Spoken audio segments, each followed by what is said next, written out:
1차 시 수업 잘 쉬고 오셨습니까? 네, 2차 시 수업 다시 시작하도록 하겠습니다.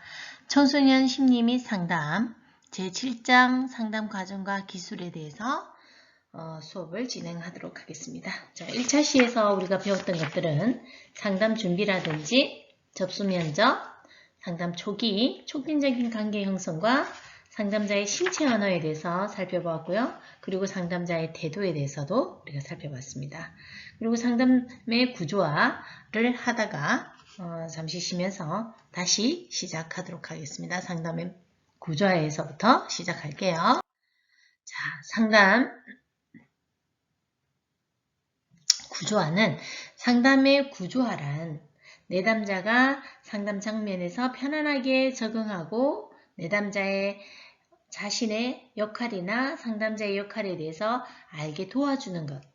그리고 구조화에는 상담의 기간이나 시간, 그리고 비용이 얼마나 드는지, 그리고 비밀 보장의 원칙, 이런 것들에 대해서 포함해서 설명하게 되겠죠. 구조화의 내용은 첫 번째에서 세 번째까지의 구조화 단계를 설명하면 첫 번째는 상담 여건에 관한 구조화로 상담 시간과 그리고 빈도, 주 몇 회 할 건지, 주 2회 할 건지, 2주에 1회 할 건지 뭐 이런 빈도를 정할 거고, 그리고 상담을 시작할 때 우리는 1회기부터 10회기까지 할 거다. 아니면 문제에 따라서 1회기에서 3회기만 해도 될 거다. 아니면 1회기에서 뭐 한 20회기는 해야 된다. 라는 총 횟수를 정하겠죠. 그리고 상담 과정과 목표, 그리고 그 목표를 어떻게 할 건지, 그 다음에 그렇게 구조화하는 것에 대한 것과, 그리고 상담 장소나 상담 시간, 만약에 상담 시간이 변경될 때 어떻게 연락하는 방법까지, 이런 것에 대한 방침이나 종기를 하고 싶을 때는 어떻게 하는지에 관한 정보를 미리 알려주는 것이 구조화라 시킨다는 거죠. 두 번째는 상담 관계에서 구조화로 상담자의 역할이나 내담자의 역할이나 상담 관계의 어떤 성격에 대해서 설명합니다.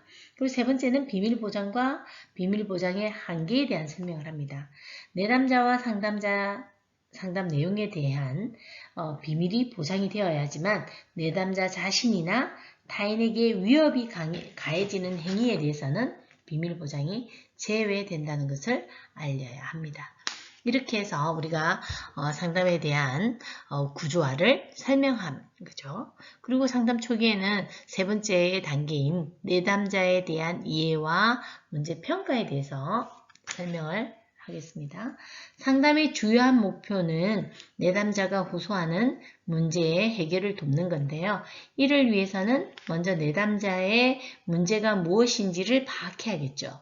그리고 그 문제가 어떻게 발생하게 되었는지에 대한 것과 현재 그 문제로 인해서 내담자는 어떤 경험을 하고 있는지 그런 것에 대해서 이해할 필요가 있겠습니다. 그리고 여기에는 내담자의 문제를 파악한다는 것은 문제의 내용을 구체적으로 파악하는 것을 의미하겠죠. 상담자는 내담자가 지금 이 시점에서 상담을 하게 되었는지, 어떻게 해서 상담을 하게 되었는지 살펴봐야겠죠. 그리고 상담자는 내담자의 문제가 얼마나 심각한지 또 살펴야겠죠. 그리고 내담자의 문제 해결 능력이 어느 정도인지를 또 이해해야 되겠죠. 그리고 내담자의 배경에 대한 정보, 즉 환경적인 요소라든지 그 사람이 가지고 있는 정서적인 요소라든지 심리적인 요소를 파악해야 됩니다. 그리고 내담자의 가족관계가 어떤 건지, 그리고 사회적으로 의학적인 어떤 배경이나 과거에 대해서 상담이나 치료 경험이 있었는지 없는지 확인해야겠죠. 이러한 정보를 수집하기 위해서는 질문 공세를 하거나 내담자를 일방적으로 다그쳐서는 절대로 안 됩니다.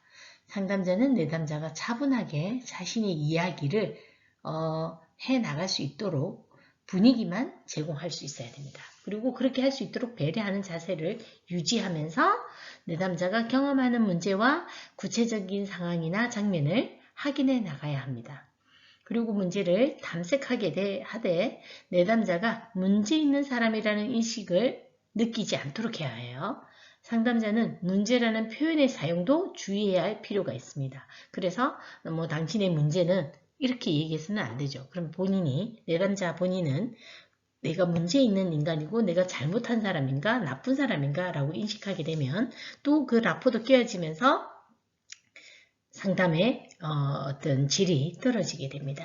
이러한 전반적인 내담자에 대한 이해를 바탕으로 해서 상담자는 내담자의 문제를 진단하고 평가하고 그 문제 해결을 하기 위해서 상담 계획과 목표를 세우는 거죠. 그리고 그 목표도 상담자가 일방적으로 세우는 것이 아니라 내담자와 합의해서 설정하는 것이 중요하겠죠. 이것이 내담자에 대한 이해나 문제 평가가 되겠습니다. 그리고 상담 목표나 설정에 합의하는 부분에 있어서는 상담은 내담자와 합의된 목표를 설정해야 합니다. 그래야지 그 동기가 생기는 거거든요. 그리고 상담자의 목표가 내담자의 목표가 다를 수도 있습니다. 그리고 내담자가 말하는 목표와 또 내담자 주변이 갖고 있는 목표가 다를 수 있기 때문에 그런 부분들을 합의하는 것이 성취감을 맛볼 수 있고 상담의 질도 향상시킬 수 있겠죠. 그래서 이러한 과정을 이어나가기 위해서는 상담 관계에서 내담자와 상담자의 행동 목표는 지향하는 거죠. 같이 행동 목표가 행동이 달라지는 것이 어쩌면 표면화될 수 있도록 나타나는 거죠. 그리고 상담 초기부터 상담자와 내담자의 목표를 염두에 두고 있어야 하고요. 합의되어 있는 목표 설정에 따라서 상담을 유연하게 변화시켜야 합니다. 그리고 상담 목표를 설정할 때는 고려해야 될 사항들이 있겠습니다. 6가지 정도가 되는데요. 첫 번째는 상담자와 내담자 모두 목표에 동의해야 합니다.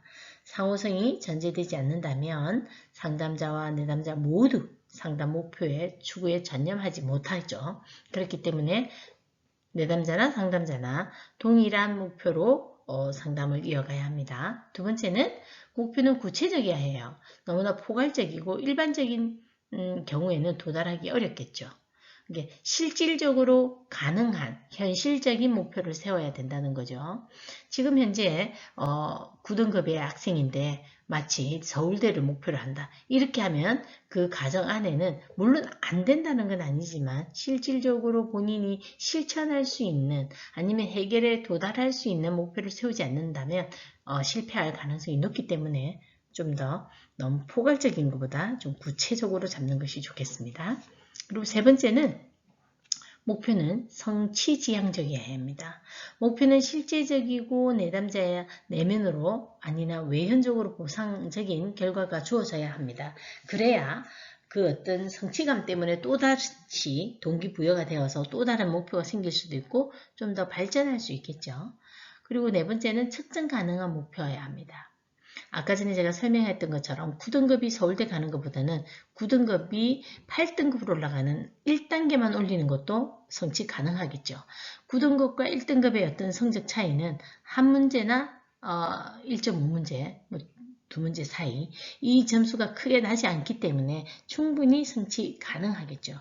그래서 그리고 또 측정 가능하잖아요. 9등급에서 8등급 가겠다 아니면 8등에서 7등급 가겠다라는 그런 목표가 측정 가능해야 합니다. 그래야 자기가 스스로 할 수 있구나 라는 생각을 할 수 있겠죠. 그런 것들이 양적인 용어가 진술되면 도달 여부를 쉽게 확인할 수 있기 때문이겠죠. 그리고 다섯 번째는 행동적이고 관찰 가능한 목표여야 합니다. 효과적인 상담 목표는 그것에 도달했을 때 가시적으로 확인할 수 있는 것이 훨씬 더 도움이 되겠죠, 상담에는. 그리고 여섯 번째는 목표는 이해되고 분명하게 재진술될 수 있어야 합니다. 내담자가, 상담자가 목표를 분명하게 인지하는 것은 중요하거든요. 목표 설정이나 그 과정에서 성공이었는지 성공적이었는지 여부는 각자가 자신의 용어로 설정된 상담 목표를 재진술하는 것을 통해서 확인할 수 있는 겁니다. 이렇게 해서 상담의 초기 부분이 촉진적인 관계 형성에서부터 상담자의 어떤 구조화라든지 그 다음에 상담의 문제 해결 그 다음에 상담 목표 설정 합의 이런 것이 상담의 초기라고 할 수 있겠습니다. 상담의 중기 과정으로 이제 넘어가면 상담의 중기 단계는 초기 단계에서 설정한 목표를 달성하기 위해서 여러 전략을 사용하는 문제 해결을 위한 실행 단계라고 보시면 됩니다. 중기 단계는 내담자의 자신에 대한 자신의 문제에 대한 자각이나 재구성 과정을 통한 인식의 변화를 얘기합니다. 그리고 그로 인해서 다른 방식으로 반응하는 변화의 과정이라고 보시면 돼요. 문제에 대한 이해만으로 상담 과정이 달성되었다고는 보는 경우도 있긴 하지만 대부분의 상담자는 내담자가 행동으로 옮겨서 문제를 해결하는 것을 강조하죠. 그리고 자각하고 있는 것이 확장되고 통찰로 인해서 내담자 또는 새로운 관점으로 문제 해결을 위해 노력하는 부분도 필요하겠죠. 이 단계에서는 공감, 즉시성, 유머, 직면, 상담자의 자기 노출, 시연 이런 것들이 상담의 기술 부분이기 때문에 들어가겠죠. 내담자가 대안적인 행동을 실천에 따른 부담감이나 실패에 대한 두려움이나 그런 것들이 생기면 그 두려움으로부터 저항을 보이기도 합니다. 이때 상담자는 변화 과정에서 일어나는 저항을 알아차리고 내담자의 불안과 두려움을 세밀하게 살펴야 합니다. 상담자는 내담자의 저항을 줄일 수 있는 방법을 고안하고 내담자의 변화에 대한 동기를 고취하는 그리고 심리적으로 지원과 실제적인 안내를 제공할 수 있어야 합니다.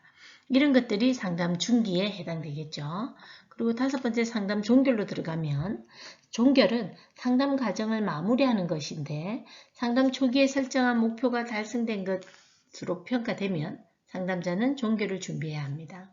그리고 엄밀하게 말하면 상담에 대한 종결의 준비는 상담의 시작은 물론 상담이 진행되는 과정과 더불어서 이루어지는 것이 가장 바람직하죠. 상담 초기서부터 종결 시기에 대한 내담자와 충분한 혹은 어느 정도의 미리 언급해 두는 것이 좋고요. 종결은 목표와 관련되어서 미리 생각되어져야 하는 겁니다. 목표가 달성되면 상담이 종결된다는 것을 서로 합의해 두는 것이 현명하겠죠. 그리고 이처럼 종결은 반드시 상담자와 내담자가 상호 준비로 이루어지는데 이 상태에서 상호 준비해서 이루어지는 것이 가장 바람직하고 종결에 대한 충분한 협의가 없으면 종결을 논의하면 내담자는 심리적 당혹감이나 그리고 상담자로부터 버림받는다는 느낌을 가질 수 있기 때문에 매우 조심스럽게 그리고 치밀하게 이루어져야 되고 이 장에서 가장 바람직하지 못한 종결과 성공적인 종결 조건을 살펴보면 종결 시점에서 논의하는 주제에 대해서 살펴봐야 되겠죠. 그래서 바람직하지 못한 종결은 조기 종결이나 상담의 중도 탈락 같은 것들이 바람직하지 못한 종결이 되겠죠. 이 표에 보시면 내담자의 조기 종결 신호는 상담 약속 시간이 자주 어기게 되고 그리고 전화도 없이 나타나지 않거나 늦게 나타나거나 뭐 이런 것들이 조기 종결 신호라고도 할 수 있겠습니다. 그리고 상담실에 온 후에도 너무 지겹고 그리고 또 다음에 만나자고 하고 상담을 연기하고 이런 것들이 조기 종결될 수 있는 나타나는 현상입니다. 그리고 상담 약속을 할 때 주저하는 태도를 보이기도 하고 그리고 상담 약속 시간을 자주 변경하기도 합니다. 그리고 엄마에게 상담실에 그만 가게 해달라고 조르기도 하죠.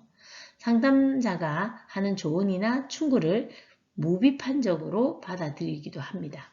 그리고 혼자서도 문제를 해결할 수 있다고 우기기도 하죠. 상담을 받으러 왔을 때도 고소한 어려움이 다 해결되었다고도 말하기도 합니다. 이러한 것들이 내담자가 조기 종결하겠다라는 어떤 신호를 보내는 것이죠.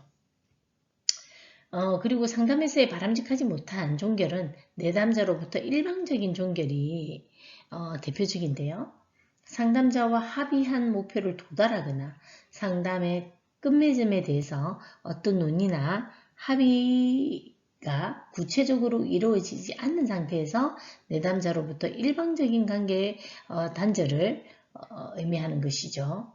그리고 청소년의 상담의 경우에는 부모에 의해서 상담이 시작된 경우가 많기 때문에 상담에 대한 동기가 낮아서 그리고 비자발적인 내담자가 두드러지기 때문에 대부분 상담에 대한 동기가 낮고 그리고 그러다 보니까 상담에 대한 조기 종결이 일어나겠죠. 그리고 관계 형성을 하는데 어려움이 생기기 때문에 조기 종결이 일어나기도 합니다. 이외에도 내담자와 상담자가 원하는 방향이 다를 경우 그리고 이사 또는 이민이나 환경의 변화로 인해서 또 외부적인 사유로 인해서 종결되는 경우도 있습니다.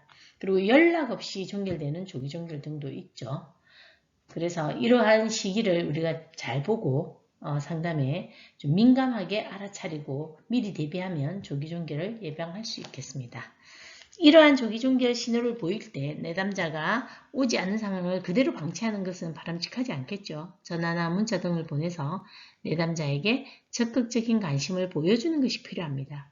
내담자 입장에서도 상담이 중단되는 것보다 종결 과정으로 거치면서 그리고 시작한 과정을 마무리하는 경험을 하는 것도 매우 중요한 부분이기 때문에 조기 종결이나 이런 것들을 미리 예방할 수 있으면 좋겠습니다.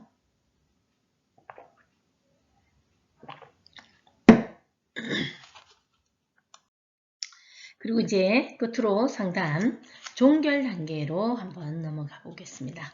이 성공적인 종결 조건은 어떤 거냐? 성공적인 상담 종결의 여러 가지 조건 중에서 핵심적인 것은 첫 번째 상담 종결의 가장 중요한 기준은 내담자가 호소한 문제 증상이 얼마나 완화되었는가. 그리고 두 번째는 내담자의 현실 적응력이 얼마나 정진되었는지 고려해야겠죠. 그리고 현실 생활이 제대로 이루어지기 위해서는 인간관계가 개선되었다고 생각되어져야 되고 그리고 학업이나 일에서 어느 정도는 성과를 거둘 수 있어야겠죠. 그리고 세 번째 성격의 어떤 기능성이 정진되는 거죠. 이런 것들이 일어나면 어느 정도 성과를 거뒀다고 하기 때문에 일반적인 문제 증상이 완화나 현실 적응력이 정진되면 내담자의 성격 기능성이 정진해서 나오는 경우이기 때문에 내담자의 변화는 비교적 지속적일 수 있기 때문에 성격에 대한 기능성이 정진을 수반하지 않는 경우에도 스트레스를 경험하는 상황에서 재발 가능성이 커지거든요. 그래서 성격의 기능성이 정진 여부도 판단해야 합니다. 그리고 스스로 심리적인 어떤 갈등의 기원이나 이해가 충분할 수 있도록 그리고 충동에 대한 인내력을 더 갖출 수 있도록 자기에 대한 평가나 가대또는 가소하지 않고 현실적으로 그리고 객관적으로 본인을 이해할 수 있어야겠죠. 그리고 자신을 수용할 수 있어야 긴장하지 않고 자유로워지기 때문에 공격적인 성향을 자제할 수 있기 때문에 성격 기능성도 정진되었다고 할 수 있겠죠. 그리고 성공적인 상담 종결에는 내담자의 태도와 생각입니다. 내담자가 생각과 태도를 가지게 되면 상담이 성공했다고 종결해도 과언은 아니겠죠. 표를 보시면 내가 갖고 있던 문제 중 하나는 내가 세상의 중심이어야 한다고 집착했던 것이다. 이제는 그것이 나에게 그다지 중요하지 않다. 이것은 인지적으로 어떤 자신에 대해서 과도한 어떤 강박적인 어떤 생각들을 조금 더 내려놓고 그리고 그 문제가 나를 성장하게 하는 것이 아니라 오히려 괴롭히는 부분이었다는 것을 알게 되는 거죠. 이렇게 생각을 한다면 성공적인 내담자의 태도나 생각이 되겠습니다. 그리고 내담자에 대해 부모님을 더 이상 비난할 필요도 없고 이제까지는 어떤 일이 일어나든 다 부모님 탓이라고 생각했는데 왜 과거가 현재의 삶을 물들게 해야 하느냐. 이제 나에게 어떤 삶이 주어지든 앞을 보면서 살 것이다. 이런 것들이 또 긍정적인 사고를 하게 되는 거죠. 그리고 나는 항상 앞날을 걱정하느라 현재를 즐길 수 없었다. 하지만 이제는 나는 현실에 충실할 수 있다. 그리고 나는 바로 지금 내가 할 수 있는 것, 최선을 다할 것이다. 이러한 생각들을 하게 되면 성공적인 상담을 종결한다라고 내담자의 태도나 생각을 엿볼 수 있는 거죠. 그리고 종결 시점에서 논의하는 주제에 대해서는요. 종결은 내담자와 내담자가 유지해온 상담관계를 마무리하는 것인데요. 종결을 맞이할 때는 내담자는 상담 과정을 통해서 획득한 지식과 기술을 바탕으로 해서 다양한 상황에 대처할 수 있다는 자신감 등을 갖게 하는 겁니다. 그리고 종결 후에도 내담자의 상담자의 도움 없이 내담자가 혼자 힘으로 문제를 해결하거나 스트레스를 잘 다룰 수 있을지에 대한 불안해할 수도 있지만 따라서 상담자는 내담자에게 일어날 수 있는 여러 가지 생각이나 감정을 적절하게 다뤄줘야 합니다. 이러한 과정을 통해서 내담자는 진정한 심리적 독립을 할 수 있게 되었다라고 구체적으로 살펴보아야겠죠. 이렇게 이러한 것들을. 그러면 종결 시 논의해야 되는 주제는 지난 상담 과정을 점검하고 평가해야 되겠죠. 그리고 행동의 변화가 있었는지, 그 행동의 변화가 있지 않았다면 그 미진한 이유에 대해서 또 논의도 할 수 있어야겠고, 증상이 재발이나 그 재발의 가능성에 대한 논의도 있어야겠죠. 그리고 다시 찾아올 수 있음을 알리기도 해야 되죠. 상담이 이렇게 종결되지만 또 다른 어떤 그 문제가 나타나거나 이 문제가 또 완전히 해소되지 않으면 다시 재상담을 할 수 있다. 이렇게 알려줘야겠죠. 그리고 자기 탐색 과정에서 통찰을 격려하는 거죠. 내가 무의식을 끌어올려서 의식화했을 때 힘든 것도 있고 불편한 것도 있겠지만 그런 것들을 의식으로 올리면서 또 치유가 되는 과정을, 그리고 본인이 인지하고 그 생각이 변화하는 과정을 통찰이라고 하는데, 그 통찰 과정도 격려할 수 있어야 됩니다. 그리고 의존성 문제도 다뤄야 되겠죠. 내담자가 상담자에게 너무나 의존적이거나 또 상담자에 의존하는 것뿐만 아니라 부모에게 의존하거나 친구에게 의존하는 부분에 대해서 어떻게 다룰 수 있는지에 대한 것도 또 나눌 수 있어야겠죠. 그리고 추수상담은 정기적인 어떤 상담이 종결된 후에 일정한 간격을 두고 내담자를 만남으로써 내담자의 변화와 그 유지가 얼마나 지속되고 있는지 추이를 파악하는 것이 추수상담입니다. 그래서 이러한 것들은 대부분 추수상담은 종결 뒤 1개월 또는 3개월이나 6개월 아니면 1년까지도 지속될 수 있습니다. 추수상담은 만나서 대화를 할 수도 있고 사정이 여의치 않으면 편지나 전화를 사용할 수도 있겠죠. 상담자는 추수상담을 통해서 내담자가 얼마나 잘 지내고 적응을 잘 하고 있는지 평가하고 종결의 후유증을 다루는 기회를 가지는 것이 내담자가 건강하게 자기 생활을 유지할 수 있도록 할 수 있는 부분이라고 생각합니다. 그렇기 때문에 우리 상담자들은 이러한 상담 과정을 충분히 6단계를 잘 거칠 수 있어야겠죠. 상담 과정의 첫 번째는